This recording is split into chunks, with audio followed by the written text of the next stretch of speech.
I also meditated with my tuner, Yeah. 528 tuner. Okay. And So tell me why, what's the specific 528 hertz? What is that? 528 is known as the love frequency or the God frequency. It is one of the strongest frequencies, and it has the ability to heal, to realign you spiritually. I use frequency to and harness the energy of frequency in order to align myself, in order to maybe heal. I was triggered with certain medical things after my event. Even though I had a healing event, the after effects of being back here, I also have some triggered issues. So I use it to realign physically, to pain management. So Elle, welcome. I'm so excited that you're here today. Thanks for having me on. So why don't we just go ahead and start with what your life was like before this experience happened? My life was kind of irregular, meaning that I come from a large family. Part of my family is very large, but we live in different places. And I grew up with a very basic experience in many ways. My mother was a single mother. We just had that type of life and went to high school. Nothing really super exciting other than a couple little accolades. Been married for over a decade, divorced. A lot of those types of very basic experiences. Um, the near-death experience and what happened to me is not something that I foresaw coming at all, because I didn't really even know too much about near-death experiences other than you see somebody on a movie or a program where they may have been resuscitated or something like that, and then they talk about seeing a light. I had a very basic understanding of what it was, but for whatever reason, even though I ended up becoming a part of a very traditional and fundamental church, I never really thought about it too much. So that was, I think I had a very just trying to make it in the world type of experience, similar to a lot of people had, trying to raise my child, things like that. Okay. So why don't you go ahead and tell us about your coma and your experiences with your NDE in any way that you would like to share it? Okay. So I initially had an infection, and I didn't realize that it was as bad as it was, or that it was going to be as bad as it was. And I decided to come on a vacation to visit my family. And so my daughter and I left where we were, came, to visit family. And I started getting worse, was admitted into the hospital, and then was administered some medicine, started getting better. And then something happened, and I started having an anaphylactic response, and I began to convulse. The code blue went off, and that was all I remembered at that particular time. But after that experience, they had a hard time with stabilizing me.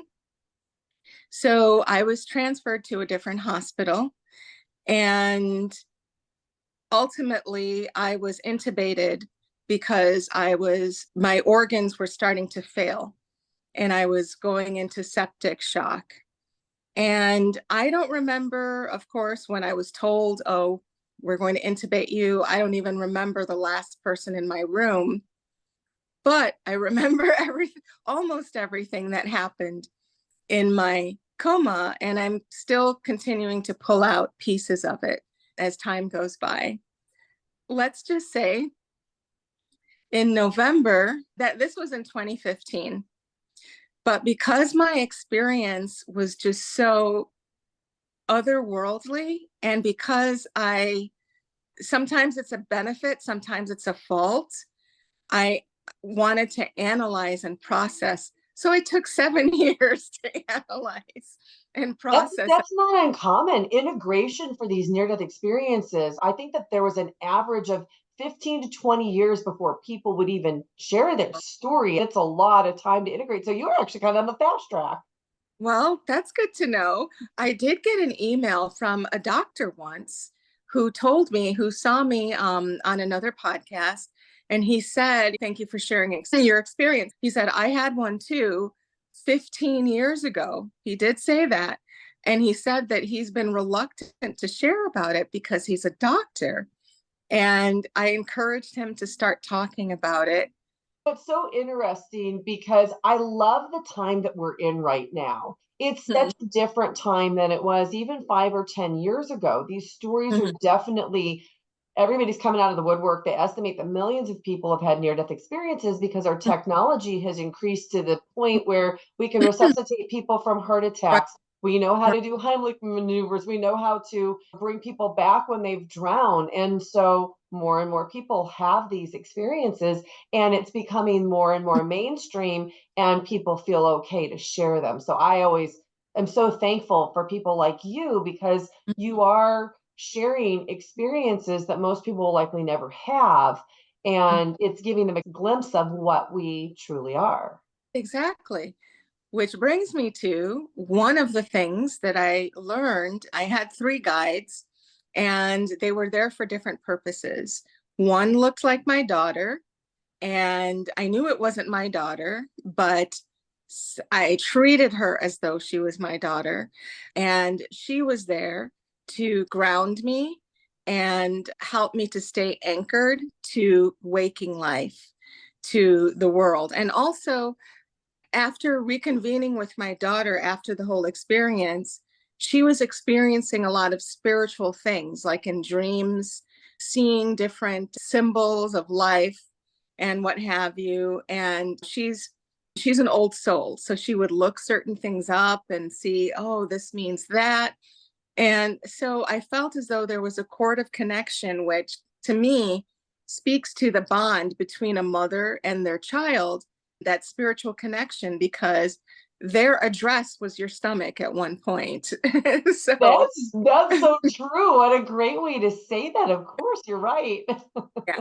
And wherever you have your home, you leave an imprint of your life. You leave an imprint of yourself. Their home was in our womb. So that imprint never dies, even if there's relationship issues or whatever. I've never So, heard anybody say that before, Ellen. That's really interesting because you hear about people being in a house that they feel has a mhm, spirit that's living there because they were imprinted, but I've never heard anybody say your child is imprinted, and that makes so much sense. so that was one of my guides. I had another male guide and a female guide. The male guide really helped me to go through different experiences in the Akashic Records, meaning that the Akashic Records, I heard of them before my experience, but wasn't super familiar. But when I heard of Akashic Records and the simple understanding of it, I always envisioned a library full of a lot of records. And you pull out a book, and this happened in 1959 or whatever, something like that. But what I experienced was the Akashic Records was more like a virtual experience where you step into the experience and you absorb the knowledge that comes from the experience. But for me, I was protected, and I would think anybody would be protected in watching the experience, because some of the things that I saw were very conflict oriented because they were about the world. So I would step into the experience and I was shown, I asked a question, or the guide seemed to know my questions before I even said anything. It's like they were waiting for me and they knew what I wanted to know about. So I stepped into the experience and was able to objectively observe certain things that I was just, because I wasn't too fond of the world before this. I'm hopeful now. I see the power that we harness within ourselves. I see the power that we embody and the fact that we're connected to the universe and an extension of something so great. We minimize it on a daily basis. So that was one of the things that I learned from my guide, was that we're exceptional human beings. And I say this all the time, we shouldn't be trying to merge with AI. AI should be dependent on us. We have more power and more intelligence and more expression than anything mechanical that's out there. So those are some of the things that I learned about how you can harness the power of when you take care of your body, which is your temple. Actually, we just flippantly say these things, oh, your body's your temple, and just understand it on the surface level. But we don't understand that even the pyramids are an example of that, of us. We're a living pyramid, basically. We harness this power. We harness all of these good things in us, and we can just tap into them and have a fuller expression. So you are in the Akashic field. So you are in your body, you're Mm-hmm. having this coma, the three guides appear. Do you remember leaving your body and traveling? I know that on the other side, time is different, and Right. we want to hear the linear experience of how it happened. How did you get from where you were in your coma to all of a sudden you're in the Akashic record? I remember there are only a couple of times I remember physically traveling, like going from point A to point B. And that was one of the times when I was in a procedure room. I didn't know why I was going. There was still a little bit of that perspective that I didn't know, particularly at the time, like when I went into something, oh, why am I there? I don't know why I'm there. But anyway, I was in a procedure room of some kind. And I remember going sideways, and all of a sudden I was out to the side, and my body was over in front of me to on a table. And I saw doctors.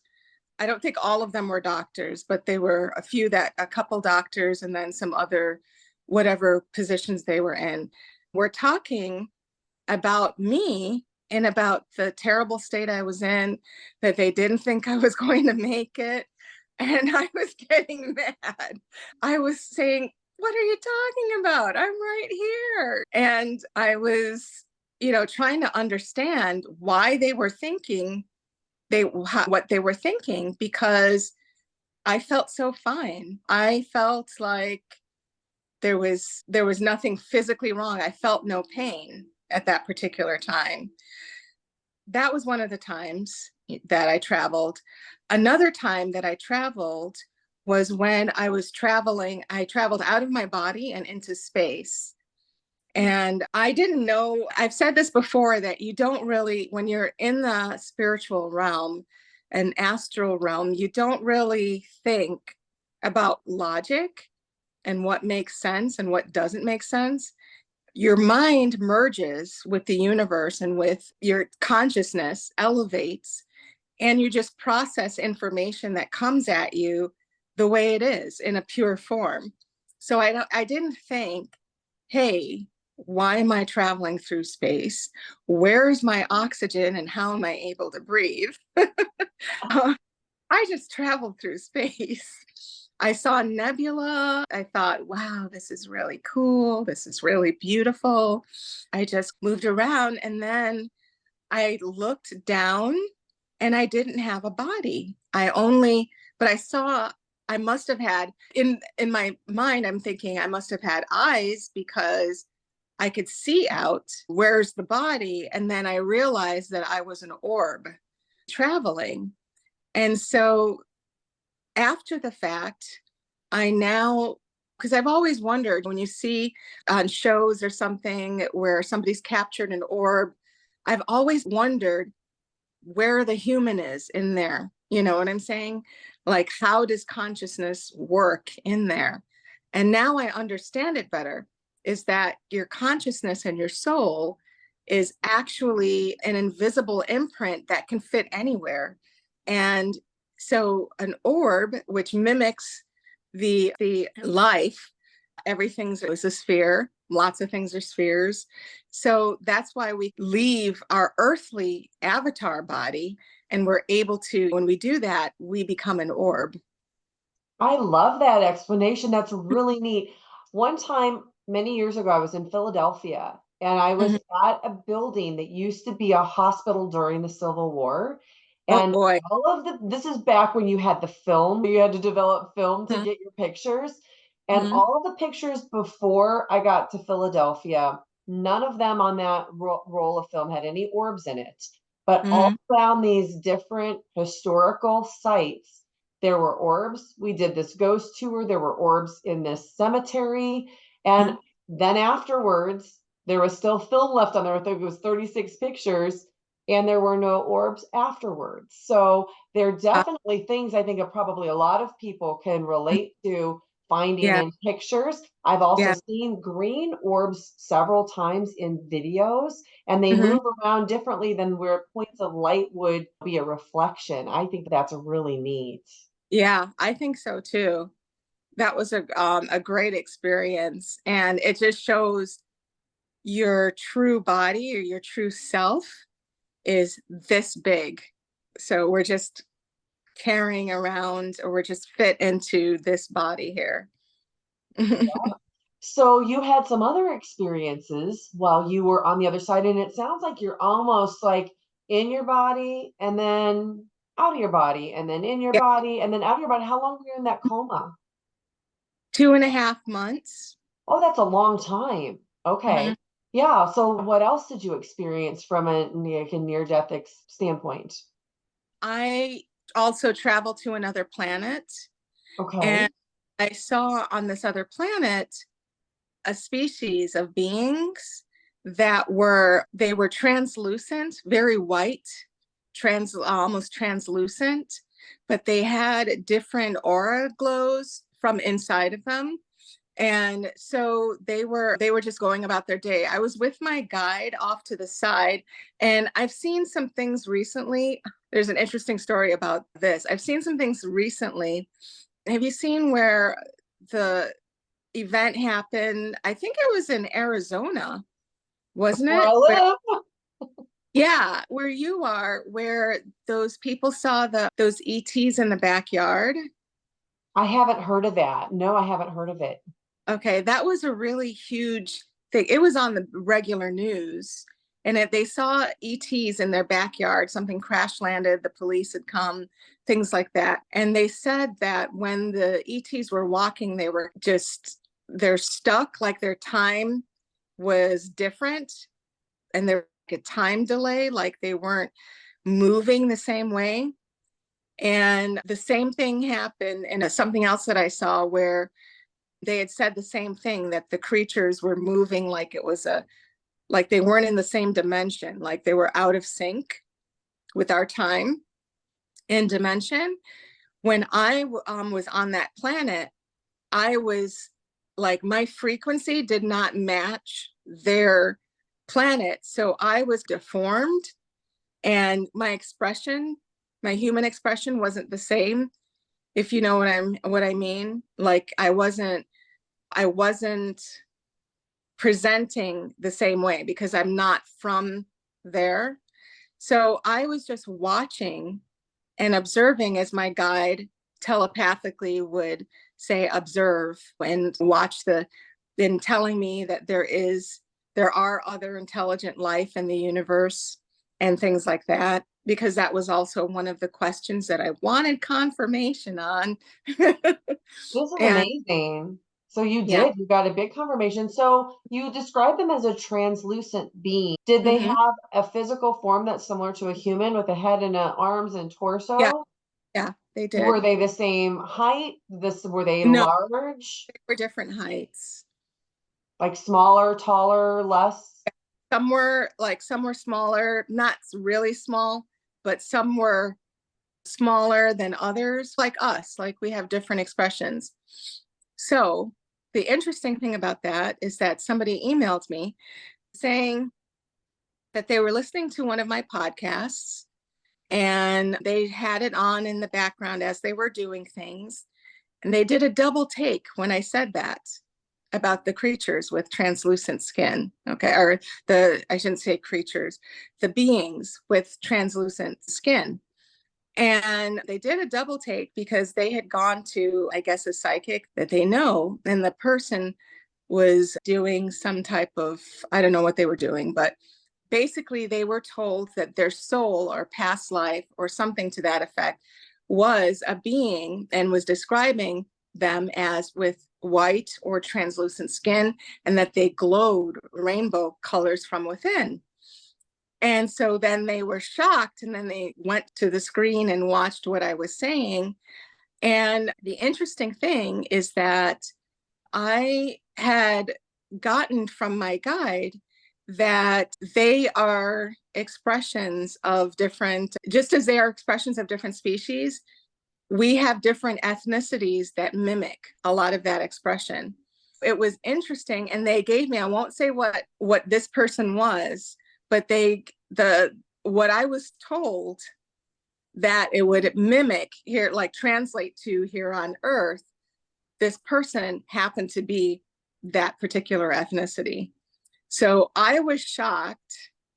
And of course, my analytical research brain turned on and I started thinking, okay, what does this mean? And I'm still discovering and still trying to, process different things about that. But I thought that was interesting.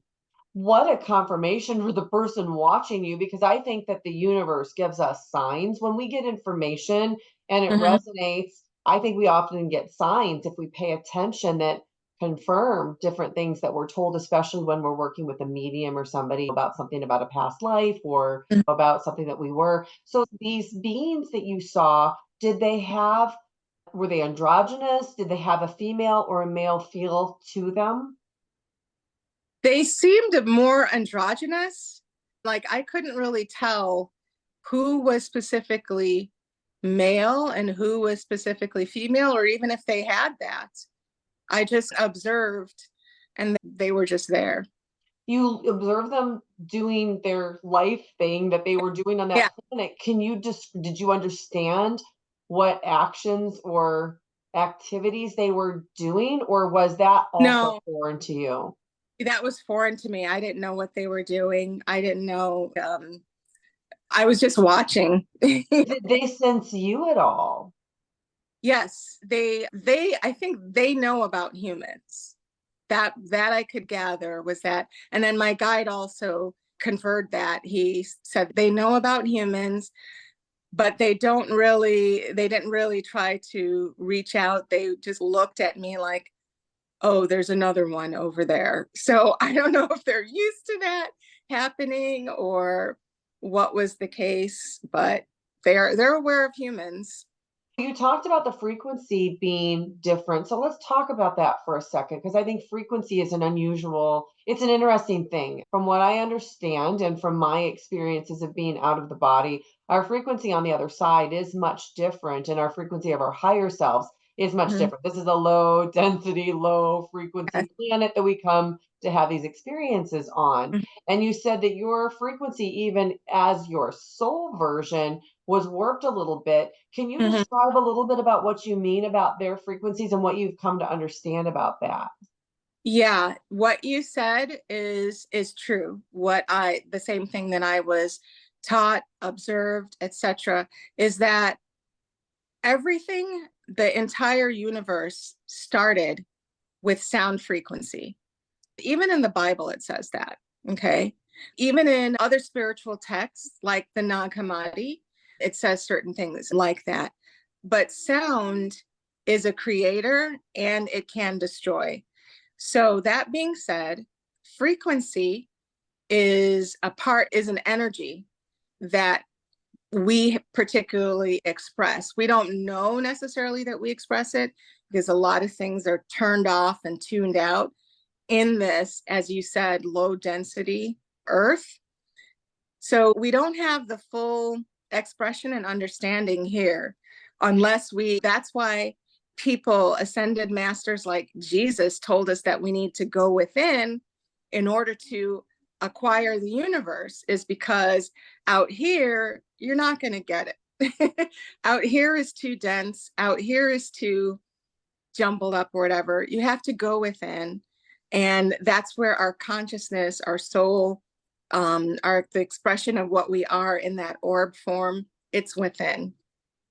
You said So, something really interesting. You said frequency has the ability to destroy, and mm-hmm, it's becoming a lot more mainstream, and people who follow different sciences will know that there have been light frequencies that have mm-hmm, been injected and have had the ability to actually implode cancer mm-hmm, cells. And I do believe that from my exposure to sound baths, sound healings, mm-hmm. time tuning forks that will resonate with clearing energy, that I think that one of the directions that we're going to is healing with sound and frequency. So were you shown anything? Because I know you were shown some things about the future. Can you explain what you understand about that type of healing? I wasn't shown prophetic visions about what's going to happen in the future in regards to that. But based on what I learned, I decided to go to school to become a genetic doctor of osteopathy after my experience because of the Wow, that's a huge life change. What were you doing before that? just like regular, I was an IT admin That's recruiter. a massive Yeah. change. Osteopathy, for the people that don't really understand what that is, it's more natural Mhm. methodology versus a Mhm. pharmacological use to heal, correct? Right. Okay. And I had decided, I wrote myself out a what's the word I'm looking for? Just a promise, Manifesto? a manifest. I wrote myself out a manifesto that I was going to incorporate frequency into my medical practice. I use it personally. I don't know if you can hear it. I actually have it on right now. I can't Oh, hear anything. No, these computer systems usually have sound blocking, so if a dog barks, it okay. dilutes that. So what do you have on right now? I have on a frequency, just playing frequency music. Okay. Before we got together, I also meditated with my tuner, uh, Yeah. 528 tuner. Okay. And So tell me why, what's the specific 528 hertz? What is that? 528 is known as the love frequency or the God frequency. It is one of the strongest frequencies, and it has the ability to heal, to realign you spiritually. You know that yesterday I wasn't feeling that great. And so I was trying to spiritually jazz myself up. It looks like it works because you look fantastic. Oh, I feel a lot better this morning. But anyway, I use frequency to and harness the energy of frequency in order to align myself, in order to maybe heal. I was triggered with certain medical things after my event. Even though I had a healing event, the after effects of being back here, I also have some triggered issues. So I use it to realign physically, take pain management, things like that. Are you telling us the earth brought you down after you came back? Say it isn't so. Yeah, it's So for it, those people that are watching and don't have access or the information and they're not trained in sound healing and frequency, can you give us a few tips about what you would share with people if they're trying to accomplish certain things and what resonance healing hurts they can use to help do yeah. that? 174 pain management, healing. Very strong frequency. So 174, that's a good one. 40 hertz. Put it on if you're trying to figure something out, concentrating, studying, anything where you have to use a lot of mental power. Put on 40 hertz. It will help you to think more strategically, think more deeply. It will turn on your intelligence, basically. Who wouldn't want more of that? So when we're talking about these frequencies, Can people just go on YouTube and search these frequencies, or do they need to find a specific modality to deliver it? I know that there's a lot that people use with, yes, yes. Yeah. It would be better if they were able to afford to get a frequency machine. So what's the frequency machine? Where do you find something like that? There's cymatic frequency. If you Google cymatic, then you can find companies that sell cymatic machines. I can't believe you just said that, because yesterday, a couple weeks ago, I watched a man who does a cymatic, who created the first cymatic machine, and he had a special that he was featured on Gaia TV. And just yesterday, I reached out and asked him if he would be on my show. So that's a huge confirmation that you would come on today, less than 24 hours later, and mention this. That's pretty cool. That's how it works, though. That's how it works. That's big confirmation. Big confirmation. Wow. Make sure to watch that episode when he's on. Yeah, for sure. So this is great. This is great information for all the people that are watching. Okay, so you've mentioned that you had a healing when you were on the other side. So will you tell us about that? Yeah. So again, time is irrelevant. So I can't chronologically say what, when, whatever. But after my event, when I spoke to my family and they told me what was going on this side of things, then we figured what was happening.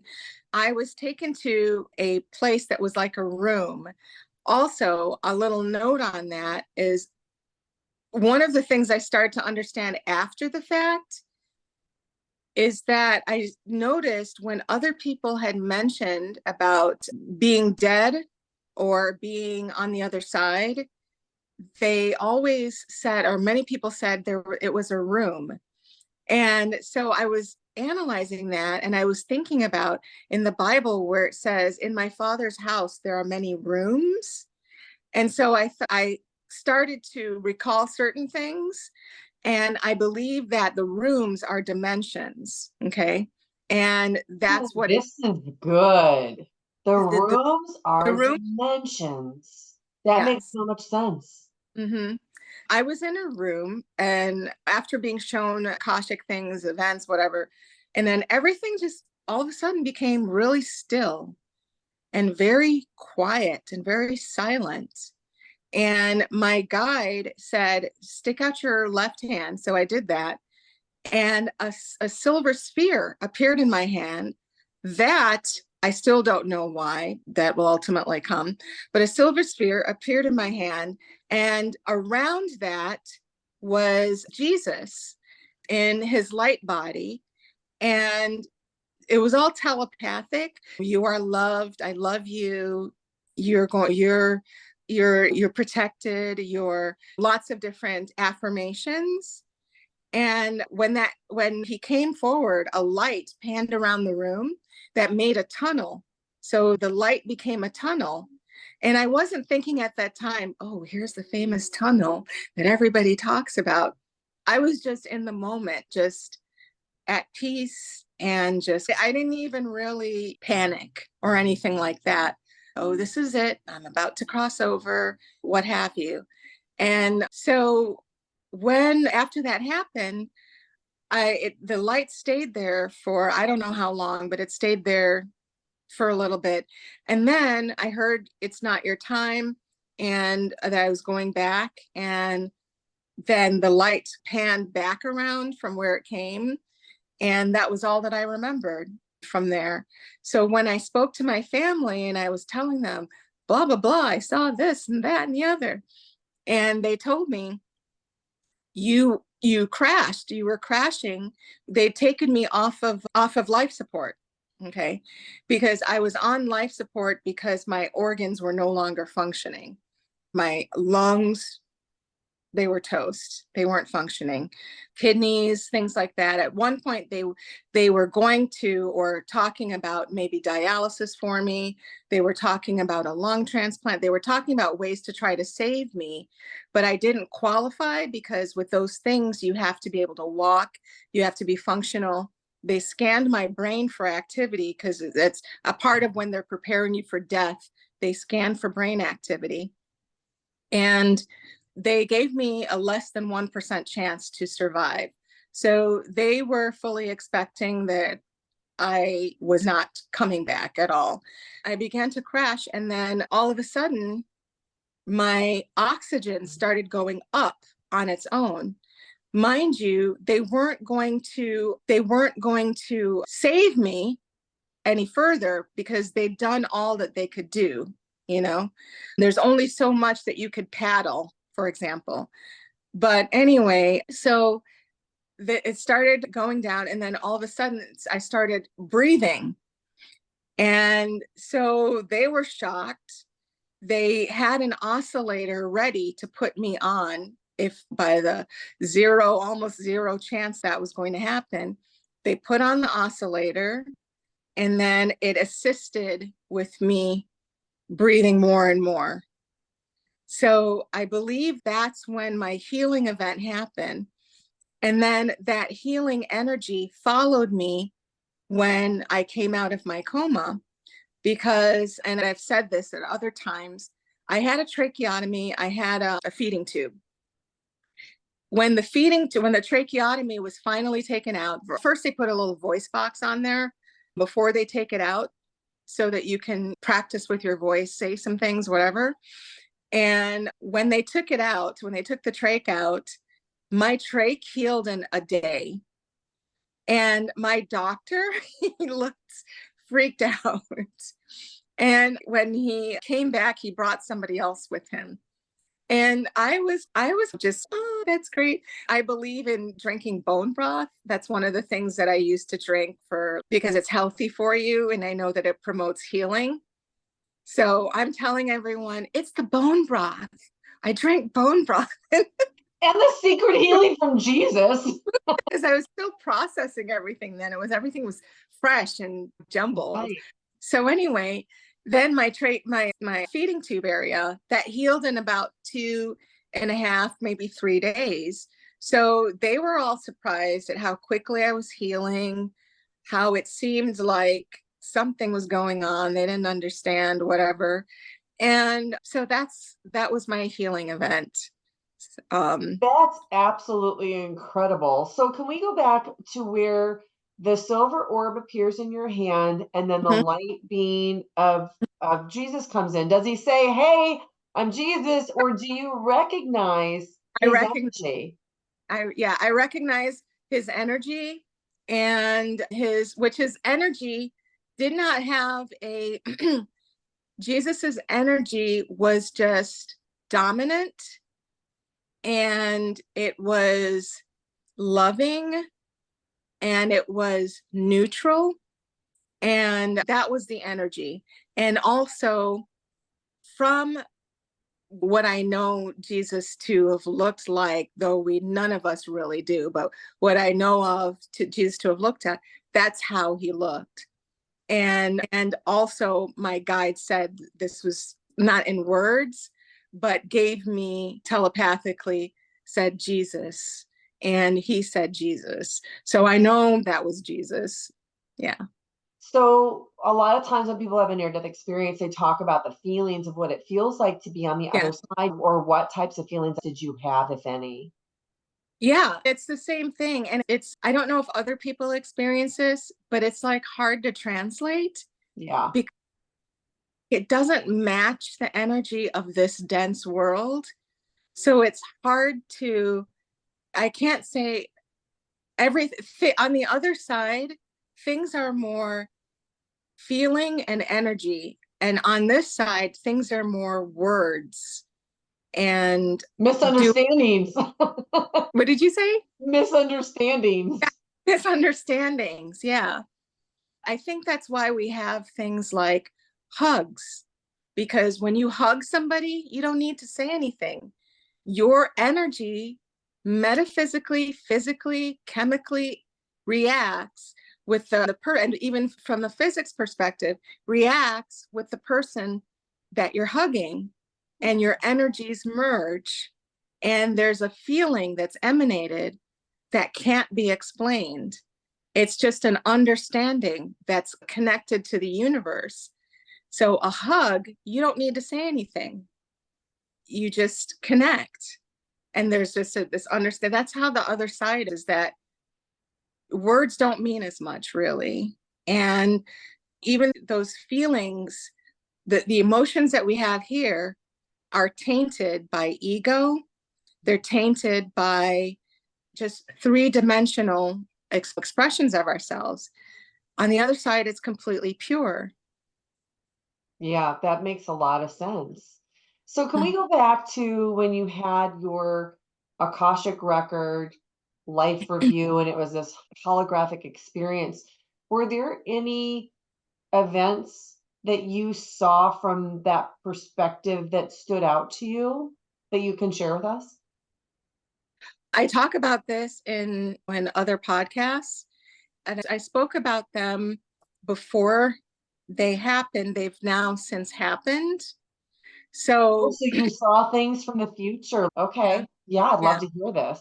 yeah. Back in November of 22, when I decided to start sharing, okay, I was telling everyone some things are coming. Things are going to be very strange. If you're a very traditionally minded person, expand your mind now or find ways to expand, because you're not going to be able to process certain things very easily. Things might get stressful. I told them about alien disclosure. I told them about certain other events, geological stuff, what have you. And I said, the best thing that you can, don't focus on what you may know of or what you believe is going to happen. The best thing that you could focus on right now is number one, being the healthiest version of yourself, which I'm still doing. And number two, be the most aligned version of yourself spiritually, emotionally, and mentally. Those two things are the only things that matter right now, not what's going to happen in the future. The reason being is that, and it's concerning me, especially as somebody who's now interested in genetics and in the medical field, it's concerning me what I'm seeing with so many people, young people getting cancer, okay, having heart issues, and it's alarming. This is like a silent pandemic of its own. That being said, there are things, the environment is the environment. We can't escape it unless we collectively decide to change and do things that are going to make our environment better.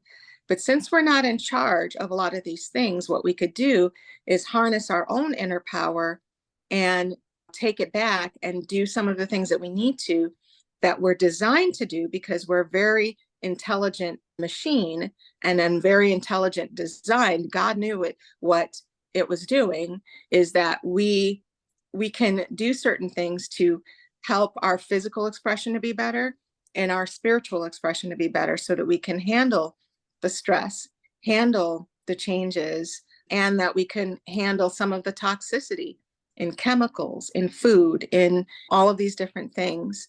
So that's what we really need to focus on Wow, more so. you have such a unique perspective because it's not very often that I get to talk to somebody who has an experience like this, who Mhm. understands what we're supposed to do, and then also has a medical degree now. I'm still working on my degree. So, Okay, so you're still working on that. So can you give us some hints? Let's talk about, so you gave us three things. We need to align ourselves physically, mm-hmm, mentally, mm-hmm. and spiritually. So let's talk about the physical part first.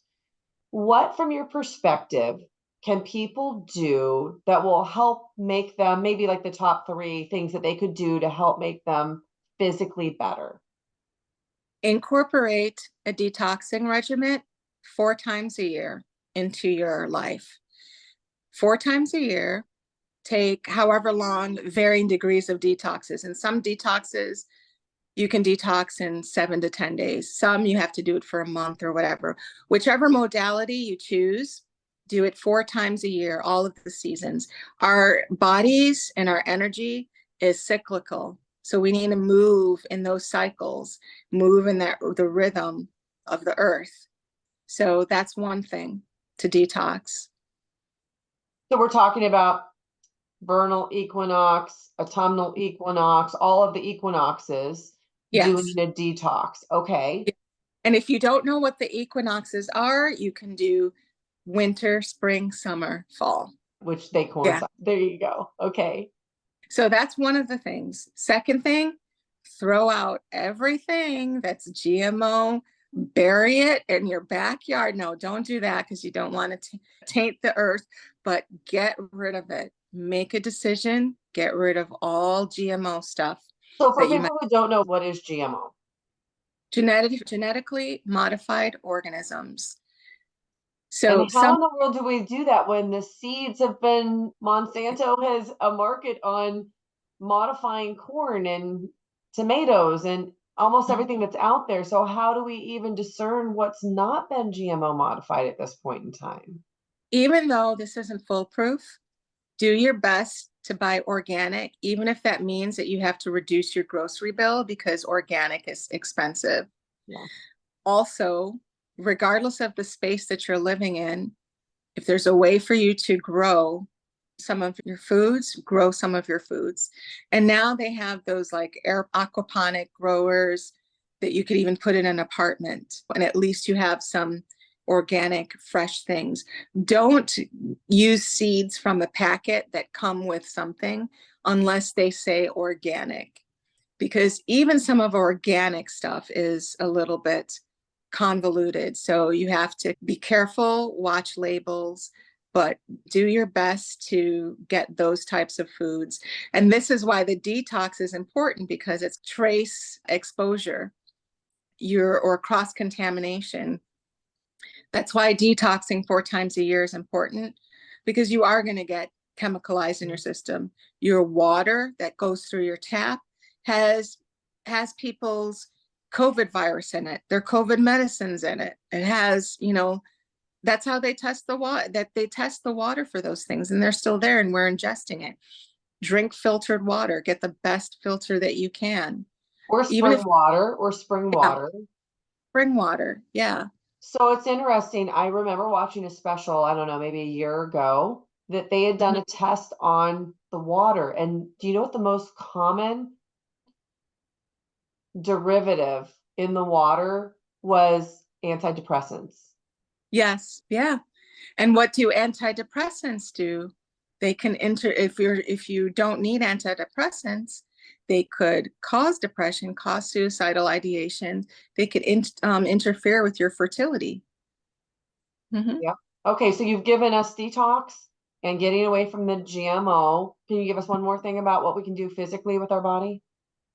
I would say another thing that you could do is, and a lot of people overlook this, especially women. I want to give 2 more things. Okay, One, yeah, please. get rid of all of your makeup that is just makeup that's from like a normally toxic company, and get makeup that is non-toxic, made from organic materials, things like that. We're in a world now where they make lines like that. I have some eyeliner on. It's by Millie Bobby Brown. And this is not a plug for her. I'm just Yeah, telling you. yeah, Um, yeah. yeah, it's by Millie Bobby Brown. And it's completely eco-friendly, organic, things like that. And remember, this is baby steps. So even if you can't do everything all at once, manically start throwing out everything, whatever, all at once, just you could take steps. Okay, this month I'm going to focus on the food. Next month I'm going to focus on eliminating. It could be in steps. Yeah, or maybe as you've gotten rid of your eyeshadow, then maybe you go find a different eyeshadow that meets the criteria. Okay, that's wonderful. So can we talk about what we can do for our mental health? Yeah, for mental health, and I cannot go a day without meditating.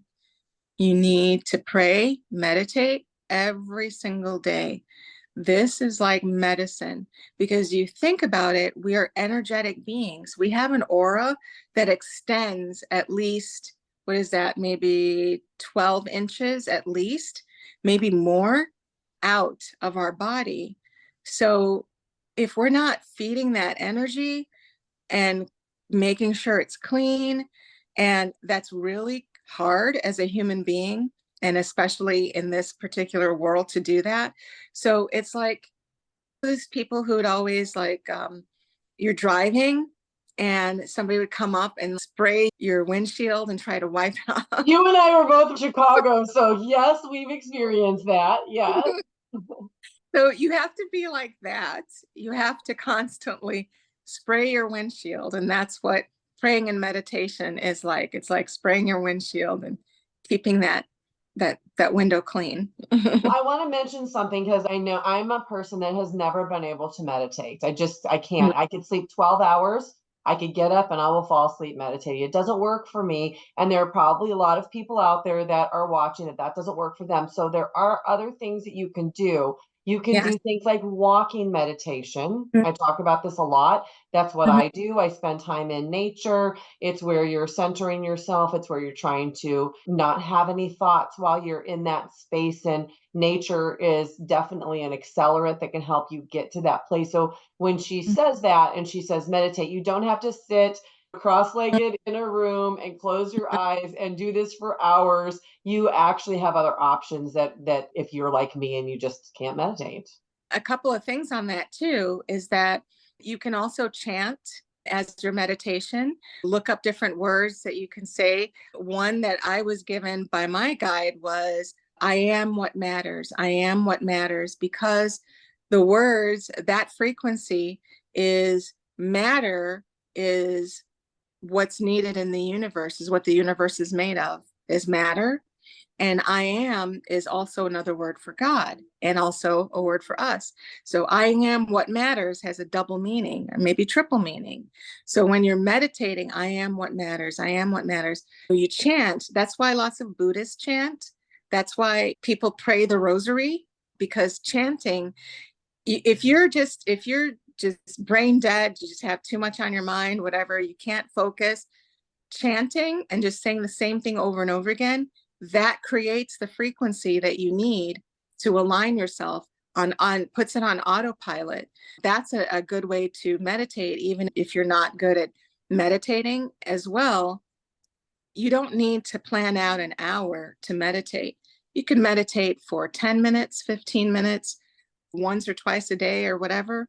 You can meditate that way as well. So that also helps.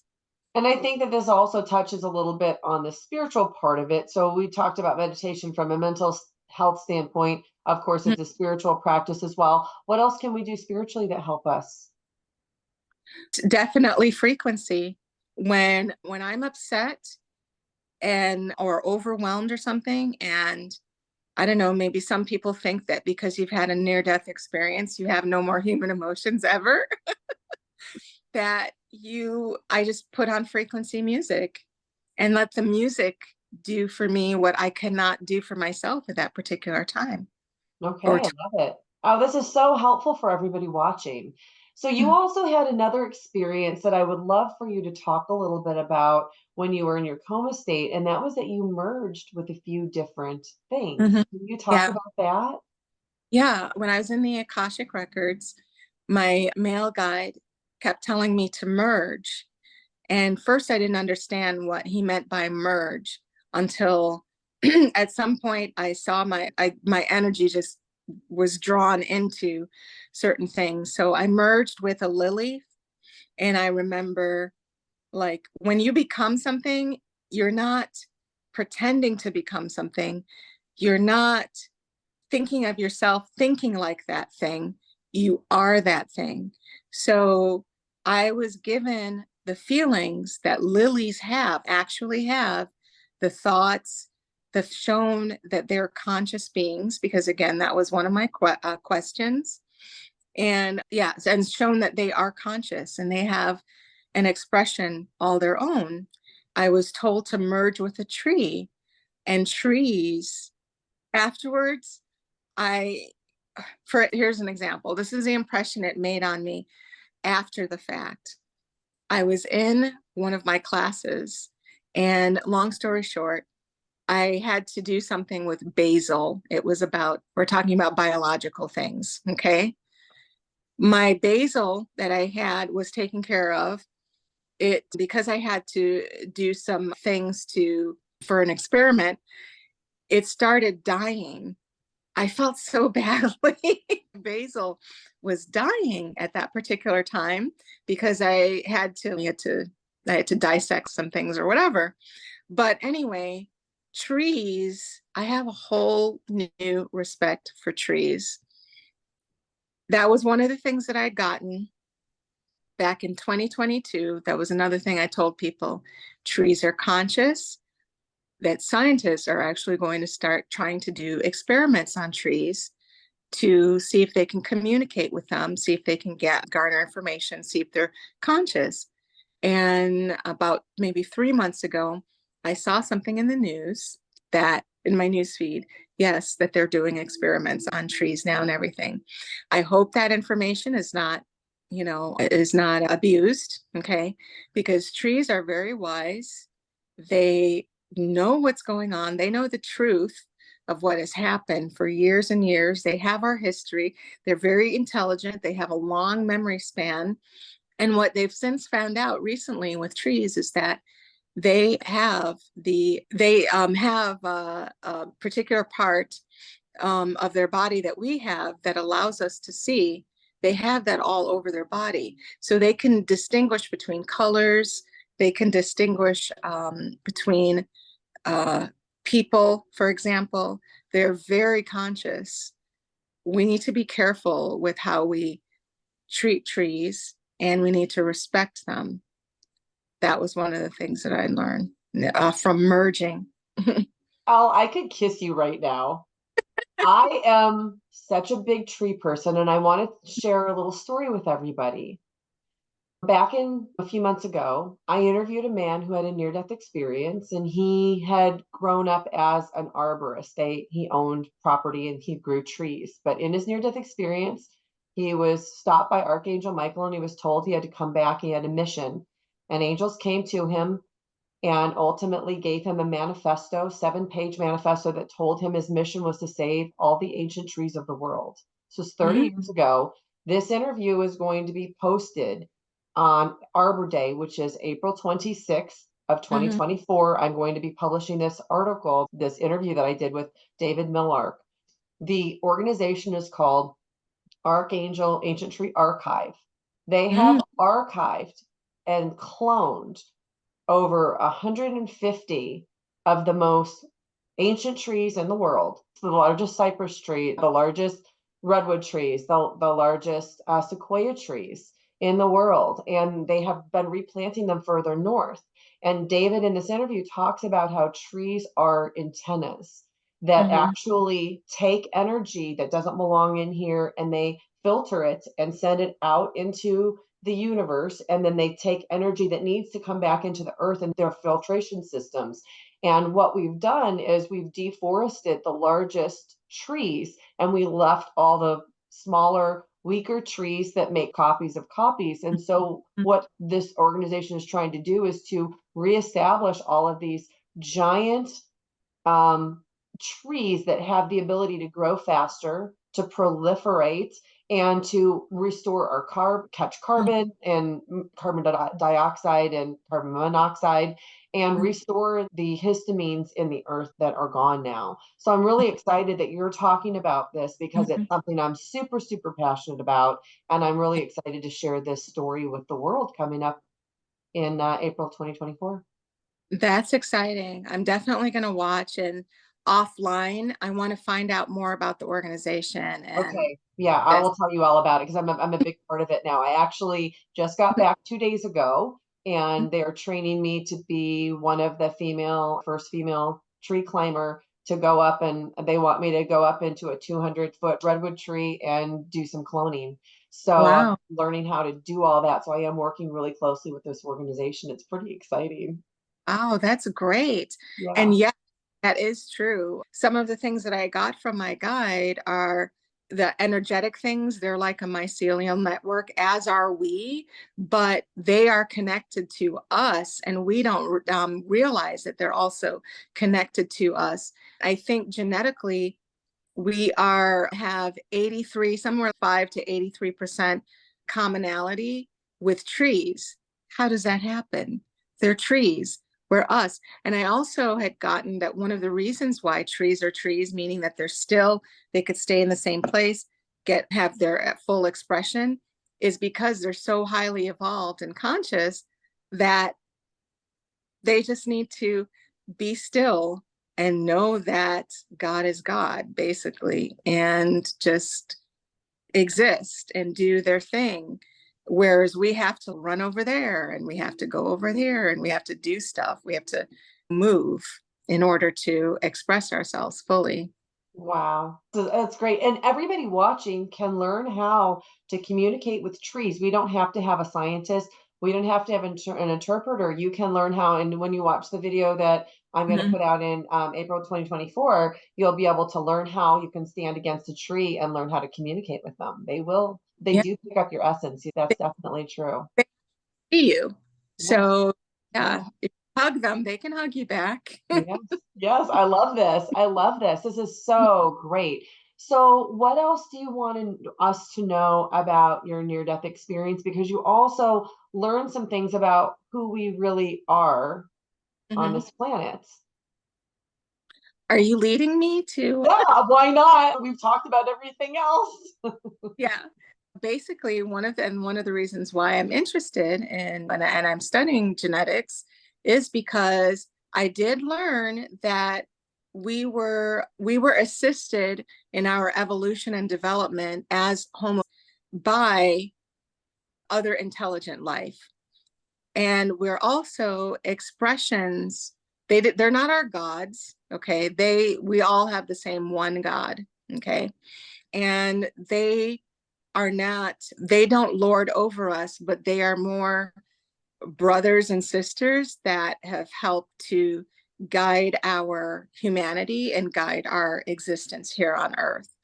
And we have expressions or markers of that in our DNA that I think some geneticists are probably afraid of talking about, or some geneticists are not ready, or they know that, or they are ready, but they're not able to talk about it. Either way, there is information in our coding that shows that we're connected to other intelligent life, basically. Definitely. So, do you have some names that you can share of what alien races we are a part of? The only one that I feel confident that I can share is the Pleiadians. Okay. And and mind you, here's the analytical part kicking in again. Whenever I saw people saying, oh, the Pleiadians are these alien races or whatever, my first thing was like, how do you know that? Where's the proof? How do you know what they look like, this and that and the other? There has since been, contact events which people have actually seen what these Pleiadians look like. So that's how we know that they do actually look like how we're told that they look. So I feel confident about saying that Pleiadians definitely are one of those brother, sister, family that have helped to guide our humanity, have helped to seed us, things like that. I also feel confident about the Anunnaki is real. Uh-huh. That's what I was going to bring up because there's a lot around the Egyptians and Atlantean times where the Anunnaki come up a lot. Yeah, they're in Sumerian texts, they're in Egyptian texts. The Anunnaki is real. And the Anunnaki is not just one species. So basically, there's not a planet Anunnaki. It's Anunnaki, they're Pleiadians who are Anunnaki, basically. So they are a category of ET species that some of species are Anunnaki, have that Anunnaki presentation. But yes, so the Anunnaki they're a real group of beings. You said that you had a couple of future things that have now come to fruition since Mhm. you had your experience. Mhm. Do you have others that you are aware of that just haven't happened yet that you can share with us? It's funny that you asked that, and maybe that's confirmation for me because I've been getting this nagging thought that I need to sit with myself and I need to or do a regression to pull out some more information because there are other things. But also, what I keep getting from my guide is that regardless of what I find and that's coming in the future, I know this year things are going to happen And when we that say people this year, we're talking about twenty we're in 2024 because these do live on in perpetuity. So who knows when somebody's watching this? some things are going to happen that people are not expecting at all, that are out of left field. I also know that whenever anyone has any type of vision of the future, or let's say there's a psychic medium that says, this is what I predict, technically speaking, it only has maybe about a 75 to 80 something percent chance of happening. Okay. Even Baba Venga, she was 83% accurate. And the reason being is that our dimensions are stacked like this. And based on collectively where our energy and thoughts shift, things keep shifting and weaving in and out of each other. So the time is like that. So we might be on one trajectory and then switch to another trajectory. Just based on the collective Right. consciousness of what's happening. Yes, that makes a lot of sense. Yeah.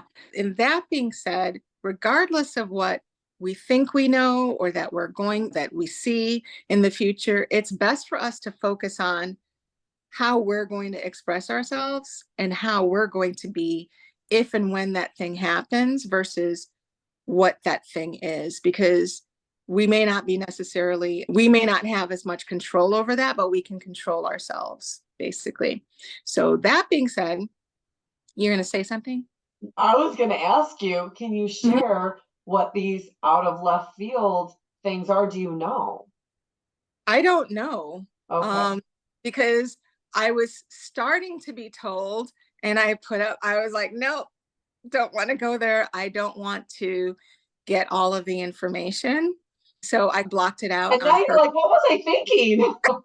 But I was told that if I decide to go within and sit with myself, I can pull it up. I just haven't done that yet, and I haven't focused on it. All I know is that the overall big picture thing is that I was going to be okay, that in general, we are all going to be fine if we focus on being healthy, the healthiest that we can, doing these things, whatever. Right now, the environment is trying to attack. Okay. So it's really super important. Focus on that. That's the most important thing, to put yourself together. Second, meditation and prayer. The socially, the world is just not in a good place. So if we do those things, we're going to achieve a couple of things. We're not only going to help ourselves to be able to handle what comes on, but if we more people are doing that, we're going to shift the trajectory that we're on to a better trajectory automatically, because so many of us are putting out that energy, and some are stronger than others, but some of that, so we don't need everybody to do it. Even with just enough doing it, we can really manifest some more beautiful outcomes. I think 20% is the scientific tipping point of when Mm-hmm, an idea can actually become, what's the word I'm looking for? Absorbed or implemented or embraced by the collective. So mm-hmm, that's why discussions like this, Elle, are so important because people are waking up right now. They're mm-hmm, waking up to the power of themselves. And you alluded to this earlier, and I want to circle back to this a little bit. The power of our souls, the power of every single person mm-hmm, watching this is mm-hmm. beyond anything that I Yeah. can describe with human words. I've experienced the power of my soul on the other side. You've Mm-hmm, experienced the power of yours. And you just have to understand that the power within you is Mhm. beyond anything that you can understand.